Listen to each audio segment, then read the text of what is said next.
नमस्कार, विद्या संसार में आपका स्वागत है। और आज का टॉपिक वनडे एग्जाम के लिए बहुत इम्पोर्टेंट है। जरा एक स्थिति की कल्पना कीजिए। एक ऐसा आयोजन करना है जहां लगभग 90 करोड़ से 1 अरब लोग हिस्सा लेने वाले हों। ये तो मतलब दुनिया के कई देशों की कुल आबादी से भी ज्यादा है। बिल्कुल।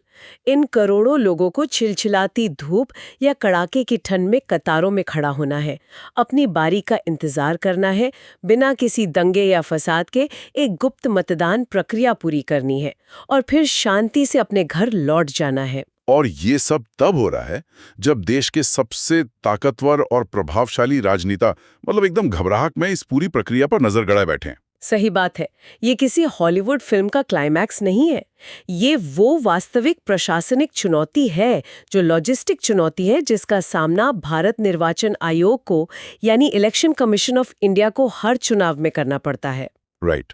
और आज की इस गहन चर्चा का जो हमारा मिशन है ना, वो इसी विशाल मशीनरी को डिकोड करना है। हाँ, और हम उन भारी भरकम संवैधानिक नियमों को बिल्कुल आसान और रोचक तरीके से समझेंगे, ताकि प्रतियोगी परीक्षाओं और स्कूली शिक्षा से जुड़े जो भी विद्यार्थी हैं, उन्हें ये सब रटना ना पड़े। बिल्कुल, उन्हें इसके पीछे का असली विज्ञान समझ में आना चाहिए। क्योंकि देखिए, ये सचमुच दुनिया का सबसे बड़ा मैनेजमेंट केस स्टडी है। जब हम चुनाव आयोग की बात करते हैं, तो ये सिर्फ एक सरकारी विभाग नहीं है, ये इस विशाल लोकतंत्र का एक तरह से रेफरी है। हाँ, हम अक्सर मतदान के दिन वो ईवीएम मशीनों या उंगली पर लगी स्याही की बात तो करते हैं, लेकिन इसके पीछे जो असली मशीनरी है, जो इसका इतिहास है, जो अधिकार इसे मिले हैं, वे बहुत कम लोग गहराई से समझते हैं। सही कहा। तो आज का हमारा लक्ष्य सिर्फ ये जानना नहीं है कि निर्वाचन आयोग क्या है, बल्कि इसकी कार्यप्रणाली के पीछे छिपे क्यों और कैसे को समझना है। तो चलिए उस दौर में चलते हैं जब इस पूरी प्रक्रिया की नींव रखी जा रही थी। बात है 25 जनवरी 1950 की, जब भारत निर्वाचन आयोग का आधिकारिक रूप से गठन हुआ था। और इसके ठीक कुछ महीनों बाद ही देश के पहले मुख्य चुनाव आयुक्त के रूप में सुकुमार सेन ने पदभार संभाला था। बिल्कुल। उनका कार्यकाल 21 मार्च 1950 से 19 दिसंबर 1958 तक रहा। और अगर हम एक लंबी छलांग लगाकर सीधे आज के दौर में आएं, मेरा मतलब है 2024, 25 और 2026, लेकिन मैं सुकुमार सेन के समय के बारे में सोचती हूँ। मतलब 1950 का भारत, जहाँ साक्षरता दर बहुत कम थी, सड़कें नहीं थीं, तकनीक का तो नामो निशान नहीं था। देखिए, उस चुनौती की गंभीरता को समझना बहुत जरूरी है, एग्जाम्स के नजरिए से भी। 1950 में जब देश नया नया आजाद हुआ था, तब सुकुमार सेन के सामने सिर्फ चुनाव कराने की जिम्मेदारी नहीं थी। तो और क्या क्या था उनके सामने? उनके सामने करोड़ों ऐसे लोगों की पहचान करने, उन्हें मतदाता सूची में दर्ज करने और मतदान केंद्रों तक पहुंचाने की चुनौती थी। ऐसे लोग जिन्होंने पीढ़ियों से सिर्फ राजा महाराजाओं या ब्रिटिश हुकूमत का शासन ही देखा था। बाप रे! मतलब उनके पास तो कोई डेटाबेस भी नहीं रहा होगा। बिल्कुल, कोई डेटाबेस नहीं था। कई महिलाओं के तो खुद के नाम तक दर्ज नहीं थे। उन्हें मतलब फलां की पत्नी या फलां की माँ के रूप में जाना जाता था। ओह अच्छा, ये तो बहुत बड़ी समस्या रही होगी। बहुत बड़ी। सुकुमार सेन को इस पूरी व्यवस्था को एकदम शून्य से बनाना पड़ा।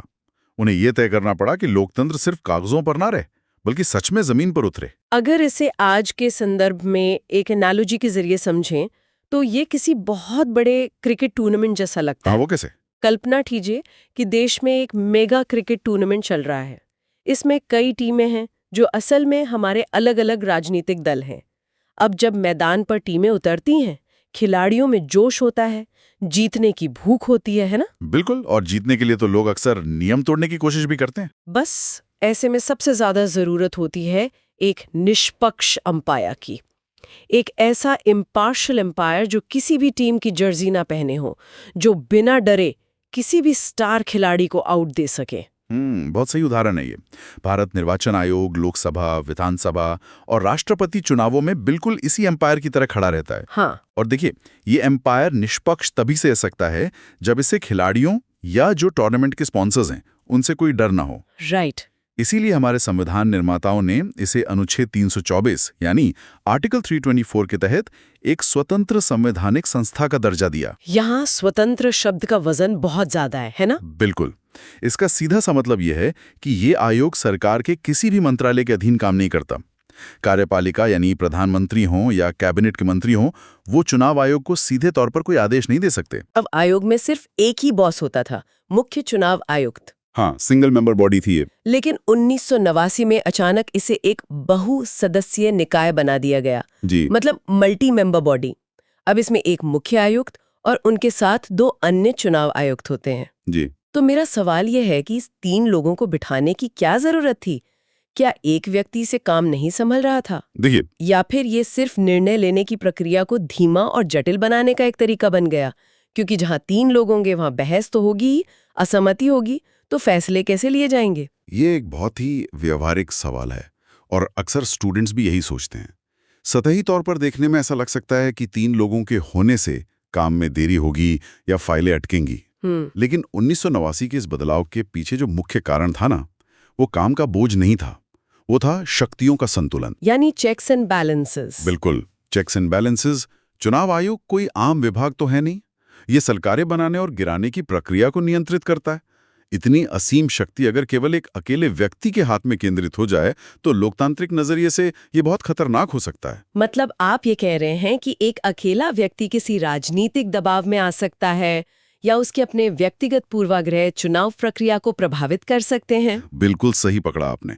जब संस्था में 3 सदस्य होते हैं, एक मुख्य आयुक्त और 2 अन्य आयुक्त, तो किसी भी बड़े फैसले पर एक तरफा कार्रवाई नहीं हो सकती। अच्छा, तो अगर मतभेद हो जाए तो क्या होता है? अगर किसी मुद्दे पर तीनों की राय अलग है तो फैसला बहुमत से लिया जाता है। ओह, बहुमत से? हाँ, इसका मतलब है कि मुख्य चुनाव आयुक्त के पास कोई वीटो पावर नहीं है। वो बाकी 2 आयुक्तों की राय को खारिज नहीं कर सकता। ये तो बहुत दिलचस्प है ना? इस व्यवस्था ने अनुच्छेद 324 की स्वतंत्रता को कमजोर नहीं किया, बल्कि उसे एक परिपक्वता दी। इससे ये सुनिश्चित हुआ कि आयोग का कोई भी निर्णय संतुलित हो और किसी एक व्यक्ति की मनमानी ना चले। चलिए, ये तो बात हो गई इसके ढांचे की। अब जरा उन अधिकारों की बात करते हैं जो इस 3 सदस्यीय आयोग को सचमुच सुपर पावर्स देते हैं।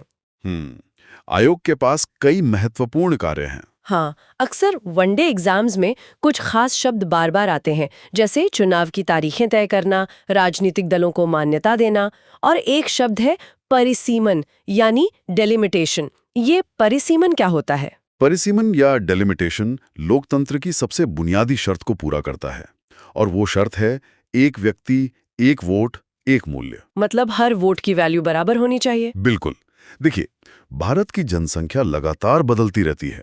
कुछ शहरों में लोग गांव से आकर बस जाते हैं तो वहां की आबादी बहुत बढ़ जाती है। हाँ, ये तो होता ही है। अब मान लीजिए एक चुनाव क्षेत्र में 10 लाख मतदाता हैं। हाँ। और दूसरे में 50 लाख मतदाता हैं। अच्छा। अगर दोनों क्षेत्रों से एक एक सांसद चुना जाए तो 50 लाख वाले क्षेत्र के लोगों के वोट की कीमत तो बहुत कम होगी ना। हाँ बिल्कुल, उनका प्रतिनिधित्व तो बहुत कम हो गया। बस, तो परिसीमन आयोग का काम यह है कि वो चुनाव क्षेत्रों की सीमाओं को इस तरह से दोबारा खींचें या उनका नक्शा ऐसे बदले कि हर चुनाव क्षेत्र में मतदाताओं की संख्या लगभग एक समान हो जाए। बाप रे, ये तो एक बेहद जटिल गणितीय और भौगोलिक प्रक्रिया होगी। बहुत जटिल है, लेकिन ये जरूरी है ताकि प्रतिनिधित्व में कोई भेदभाव ना हो। समझ गई। ये तो सच में बहुत बारीक काम है। अब उस दूसरी शक्ति पर आते हैं, राजनीतिक दलों को चुनाव चिन्ह आवंटित करना, यानी इलेक्शन सिंबल्स देना। ये सुनने में एक छोटा सा काम लगता है, लेकिन मुझे लगता है कि ये बहुत गहरा मनोवैज्ञानिक असर डालता है। वो कैसे? अगर हम इसे स्कूलों के हाउस कलर्स से जोड़ के देखें तो बात साफ हो जाती है। जैसे स्कूलों में रेड हाउस, ब्लू हाउस या ग्रीन हाउस होते हैं। खेल के मैदान पर सिर्फ जर्सी का रंग देखकर पता चल जाता है कि कौन सा बच्चा किस टीम का है। हाँ, बिल्कुल सही एनालॉजी है। तो चुनाव आयोग भी राजनीतिक दलों को यही विजुअल जर्सी देता है ना? एकदम सही। और ये विजुअल जर्सी 1950 के दशक में तो और भी ज्यादा जरूरी थी, जब साक्षरता दर मात्र 16% के आसपास थी। हाँ, तब तो लोग पढ़ ही नहीं पाते होंगे। वही तो, तब बैलेट पेपर पर उम्मीदवारों के लंबे लंबे नाम छापना बेमानी था। आम मतदाता उसे पढ़ ही नहीं सकता था। चुनाव आयोग ने तब हाथ, कमल, साइकिल, हाथी या हंसिया हथौड़ा जैसे रोजमर्रा की जिंदगी के प्रतीकों को चुनाव चिन्ह बनाया। इसका मतलब है कि एक अशिक्षित व्यक्ति भी, जो शायद अपना नाम न लिख पाए, वो भी बूथ के अंदर जाकर बिना किसी की मदद के अपने पसंद के चिन्ह पर मोहर लगा सकता था। बिल्कुल। ये तो सच में उस समय के हिसाब से एक बहुत ही क्रांतिकारी कदम था। था ही। लेकिन अगर हम आयोग की सबसे बड़ी सुपर पावर की बात करें तो वो है आचार संहिता, यानी मॉडल कोड ऑफ कॉन्डक्ट, जिसे MCC भी कहते हैं।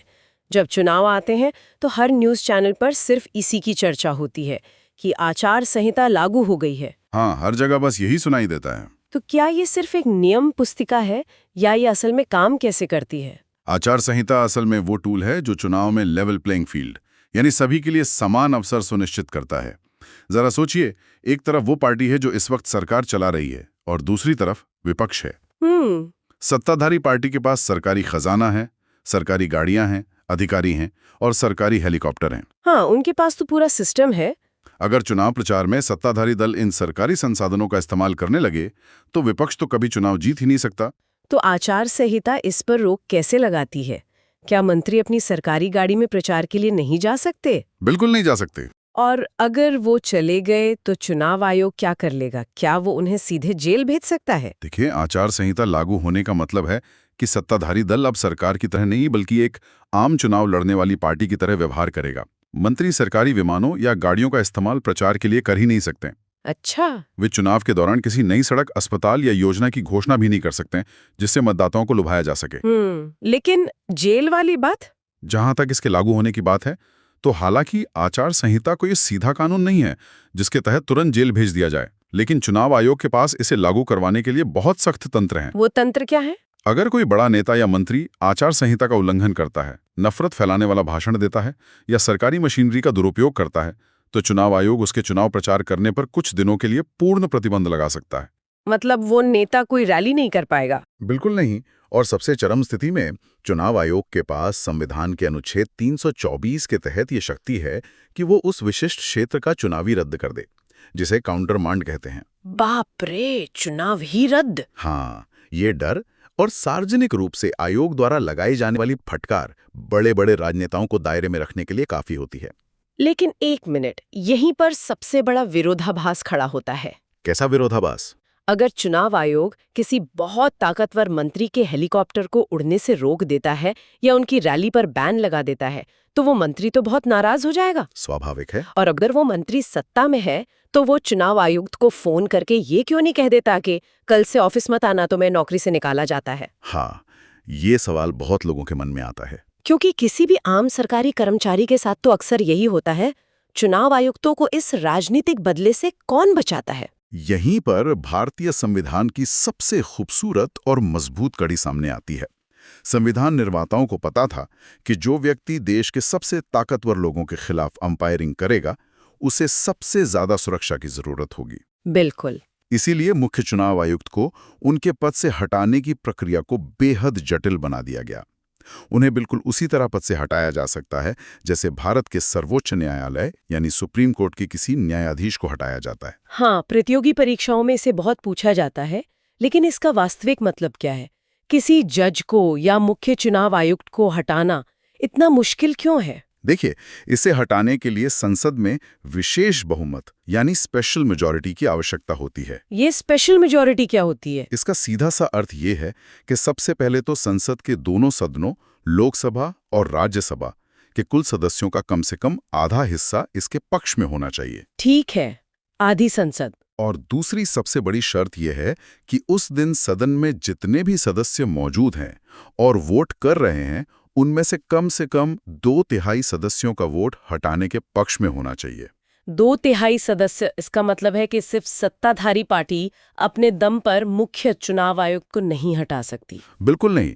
उन्हें विपक्षी दलों के बहुत सारे सांसदों का भी समर्थन चाहिए होगा, और विपक्ष कभी भी उस चुनाव आयुक्त को हटाने के लिए वोट क्यों करेगा जो निष्पक्षता से काम कर रहा हो? एकदम सटीक समझे आप। राजनीतिक रूप से दोनों सदनों में ऐसा विशेष बहुमत जुटाना लगभग असंभव के करीब होता है। यही वो सुरक्षा कवच है। अल्टीमेट शील्ड है ना? हाँ, ये सुरक्षा कवच मुख्य चुनाव आयुक्त को ये हिम्मत देता है कि वे बिना किसी डर के निडर होकर अपना काम कर सकें।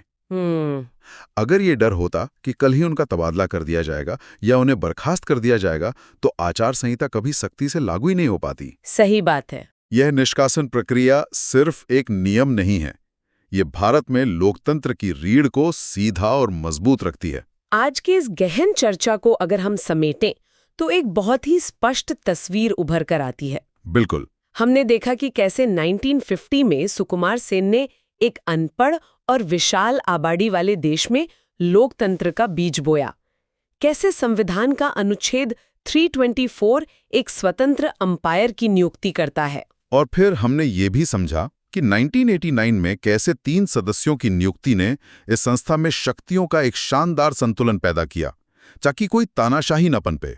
हाँ, परिसीमन और चुनाव चिन्हों के जरिए जमीनी हकीकत को संभाला गया।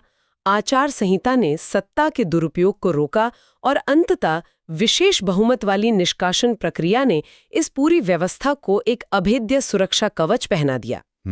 ये सब मिलकर भारत निर्वाचन आयोग को एक ऐसा शक्तिशाली संस्थान बनाते हैं जो हर विद्यार्थी को रटने के बजाय गहराई से समझना चाहिए। बिल्कुल। इन सभी संवैधानिक और प्रशासनिक धागों से ही वो चादर बुनती है जिसे हम स्वतंत्र और निष्पक्ष चुनाव कहते हैं। राइट। ये महज किताबों में दर्ज तथ्य नहीं है। ये वो जीवित प्रक्रिया है जो सुनिश्चित करती है कि देश की सत्ता का हस्तांतरण बिना किसी रक्तपात के शांतिपूर्वक बैलेट बॉक्स के जरिए हो।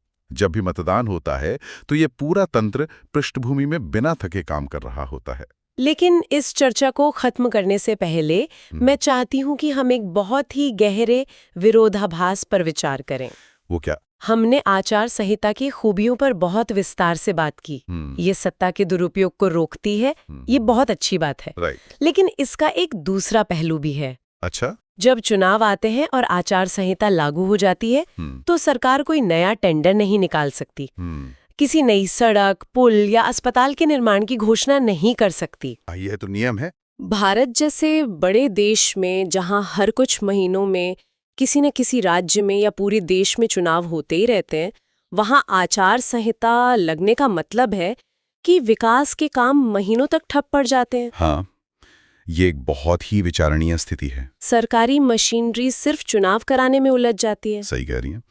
एक तरफ हमें चुनाव की शुद्धता और निष्पक्षता बचानी है और दूसरी तरफ देश का विकास भी नहीं रुकना चाहिए। तो सवाल ये है, क्या निष्पक्ष और पारदर्शी चुनाव सुनिश्चित करने के लिए विकास कार्यों पर लगने वाली ये अस्थायी रोक एक जरूरी कीमत है जो हमें हर बार चुकानी ही पड़ती है? ये सोचने वाली बात है। क्या भविष्य में कोई ऐसा तकनीकी या प्रशासनिक रास्ता हो सकता है जहां आचार संहिता भी सख्ती से लागू रहे और देश के निर्माण कार्य भी बिना रुके चलते रहें? ये एक ऐसा सवाल है जिस पर चिंतन करने की आवश्यकता है, कुछ नया पढ़ने और शोध करने की आवश्यकता है। आज की इस गहन चर्चा में बस इतना ही। ऐसे ही और वीडियो के लिए आप किस विषय पर वीडियो चाहते हैं वो कमेंट में जरूर बताएं। और हमारे चैनल को लाइक करें, शेयर करें, सब्सक्राइब करें। धन्यवाद।